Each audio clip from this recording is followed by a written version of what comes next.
MBBS in abroad. Apollo MedSkill 6 years of MBBS program will be completed in 35 lakhs only. నమస్తే అండి, ఎలా ఉన్నారు? Hello అండి, బాగున్నాను. అంటే చాలా విరామం తర్వాత మళ్ళీ మీరు వెండితెర మీద లైవ్గా చూసుకోబోతున్నారు. మీకు ఎలాంటి ఎగ్జైట్మెంట్ ఉంది? అంటే చాలా గ్యాప్ తర్వాత చూసుకోబోతున్నారు కదా, ఆ ఎగ్జైట్మెంట్ ఎలా ఉంది మీకు? చాలా ఎక్సైటెడ్గా ఉన్నానండి.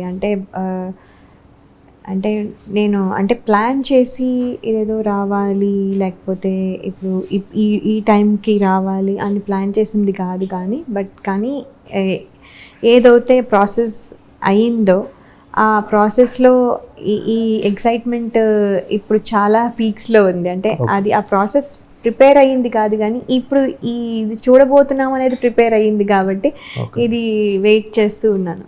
అంటే మళ్ళీ సినిమాలో నటించడం మీకు అంటే పుట్టింటికి వచ్చినంత ఆనందంగా ఉందని మీరు మన అన్నారు. సో అంటే ఒకవైపు పుట్టింటికి వచ్చిన ఆనందం ఉన్నా కొంచెం ఫ్యామిలీకి దూరంగా ఉన్నారని ఒక స్వీట్ పెయిన్ ఏమన్నా ఉందా? డెఫినెట్గా ఉంటుందండి. అది అంటే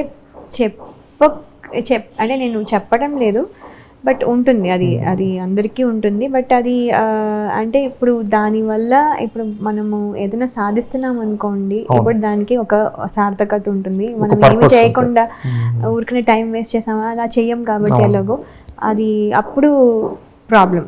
కానీ మనం ఏదో సాధించడానికి వచ్చినప్పుడు ఏదో మంచిగా చేద్దాం అనుకున్నప్పుడు అప్పుడు అది స్వీట్ పెయిన్ మీరు అనేది పెయిన్ ఉంది, కానీ దీన్ని కాంపెన్సేట్ చేస్తుంది చూడాలి. అంటే యూఎస్లో ఉన్న మీ ఫ్యామిలీ కూడా వాళ్ళు కూడా మిస్ అవుతుంటారు కదా డెఫినెట్గా? అది డెఫినెట్గా మిస్ అవుతారండి, మిస్ అవుతారు. ఇవి మిస్సింగ్ అనేది అన్ఫార్చునేట్గా ఇప్పుడు కష్టం, ఎందుకంటే నా వర్క్ ఇక్కడ ఉంటుంది. ఇప్పుడు అంత షూటింగ్లు మొత్తము యుఎస్లో అయిపోయేటట్టుగా ఇంకా ఏమీ లేవు.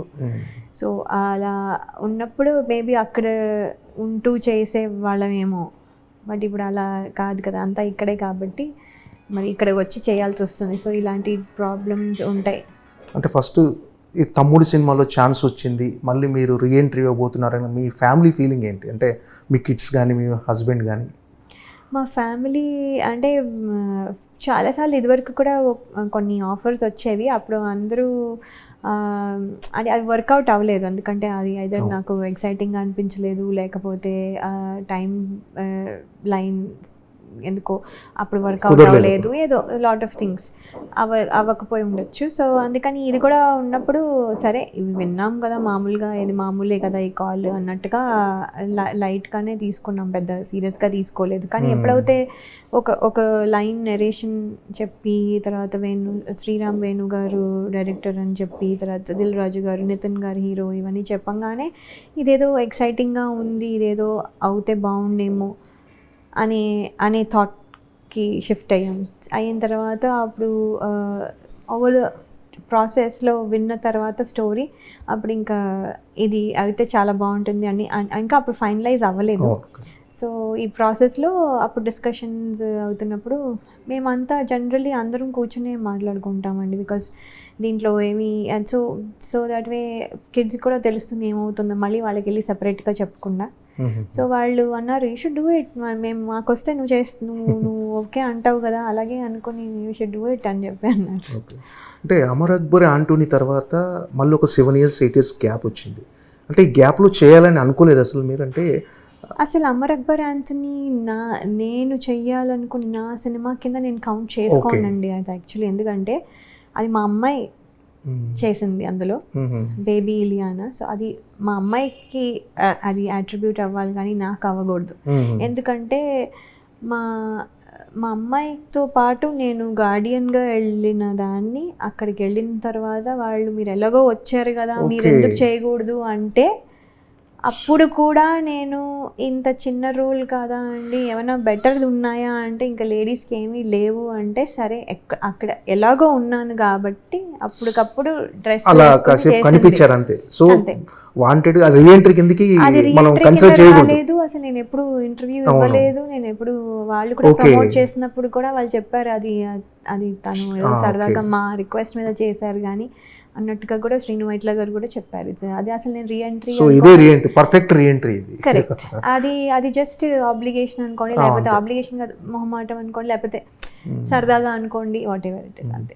అంటే పర్టికులర్గా ఇలాంటి క్యారెక్టర్ రీఎంట్రీ ఇవ్వాలని ఏమన్నా అంటే ఇలాంటి క్యారెక్టర్తో మళ్ళీ రీఎంట్రీ ఇస్తే బాగుంటుంది అలాంటి ఆలోచన ఏమన్నా ఉందా అసలు యాక్చువల్గా మీరు ఈ సినిమా చేయకముందు? ఈ సినిమా అంటే అండి ఇలాంటి రోలు అలాంటి రోల్ అని మనం డిసైడ్ చేయలేము, ఎందుకంటే మనకి అలాగా క్రియేట్ చేయబడవు కాబట్టి.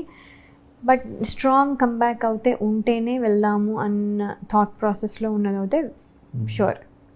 అంతగా నన్ను మోటివేట్ చేసి అంత స్ట్రాంగ్ క్యారెక్టర్ వస్తే అప్పుడు చేద్దాం. రాలేదనుకోండి ఇలాగే వీఆర్ ఫైన్ కదా. సో అలా ఉంటుంది అని మేము అనుకున్న, నేను అనుకున్నాను అనమాట.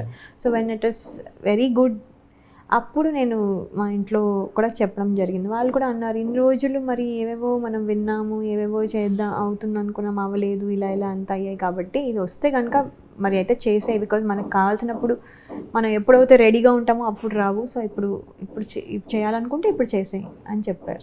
ఓకే, అంటే ఇది పర్ఫెక్ట్ స్ట్రాంగ్ కంబ్యాక్ అనుకుంటున్నారా? డెఫినెట్గా స్ట్రాంగ్ కంబ్యాక్ అండి. మీరు చూస్తే కూడా మీరు అంటారు లాయా ఈ రోల్ ఎందుకు చేసింది. ఇప్పుడు అమర్ అక్బర్ యాంథనీ నాకు కంబ్యాక్ అనుకోండి, అప్పుడు మీరు డెఫినెట్గా నన్ను క్వశ్చన్ చేశాను అలాంటి దాంతో ఎందుకు కంబ్యాక్ చేశారు అని. ఇప్పుడు నేను ఇదే ఇంటర్వ్యూలు ఇచ్చి ఇలాగే స్పీచ్ ఇచ్చి ఇలాగే ఎమోషనల్ ఫీల్ అయ్యి ఇలా చేశాను అనుకోండి, అప్పుడు మీరు డెఫినెట్గా క్వశ్చన్ చేసేవాళ్ళు ఎందుకు అలా ఎందుకు చేశారు. బట్ ఇది మీరు క్వశ్చన్ చెయ్యరు, నన్ను ఎందుకు చేశారో మీరు చూస్తే అని అర్థం చేసుకుంటారు. So this is a very strong comeback అని నేను మనస్ఫూర్తిగా నమ్ముతున్నాను. అంటే వేణు శ్రీరామ్ గారు మీకు స్టోరీ నెరేట్ చేసినప్పుడు ఇది ఖచ్చితంగా నేను చేయాలనిపించిన, అంటే ఒక కోర్ పాయింట్ ఉంటుంది ఎక్కడ మీరు అంటే ఖచ్చితంగా ఇది నేను చెయ్యాలి అని ఎక్కడ డిసైడ్ అయ్యారు? మెయిన్ థింగ్ అండి అంటే ఇది ఫస్ట్ చెప్పడమే, అది ఏంటంటే ఇది సిస్టర్ అండ్ బ్రదర్ సెంటిమెంట్ మీద నడిచే ఫిల్మ్ మొత్తం టోటల్గా అదే ఎమోషన్, అంటే వాళ్ళు ఉన్న ఫ్రేమ్లో లేకపోయినా ఆ ఎమోషన్ క్యారీ అవుతుంది, ఆ ఎమోషన్ కోసం జరుగుతున్న స్టోరీ. సో ఇది అది అనగానే దట్స్ ఇంపార్టెంట్ రోల్ అని నాకు అర్థమైపోయింది. అండ్ దెన్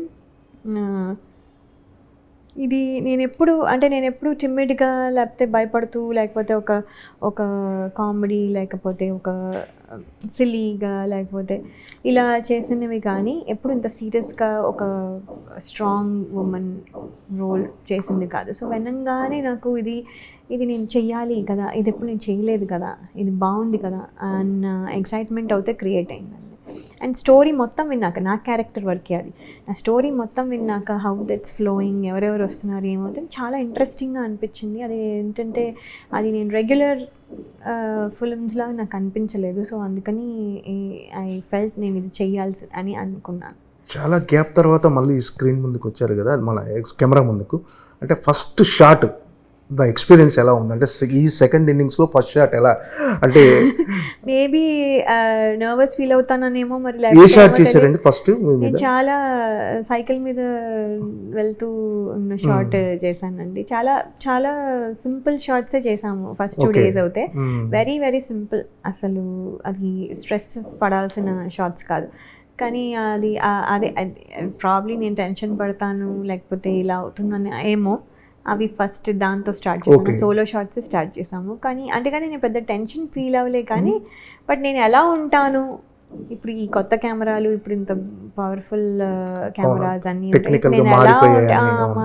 నేను ఎలా ఉంటాను ఇప్పుడు స్క్రీన్ మీద అనేది మానిటర్లో అంటే ప్రతిసారి వెళ్ళి చూసుకోవాలనిపిస్తుంది. ఆయనేమో స్ట్రిక్ట్గా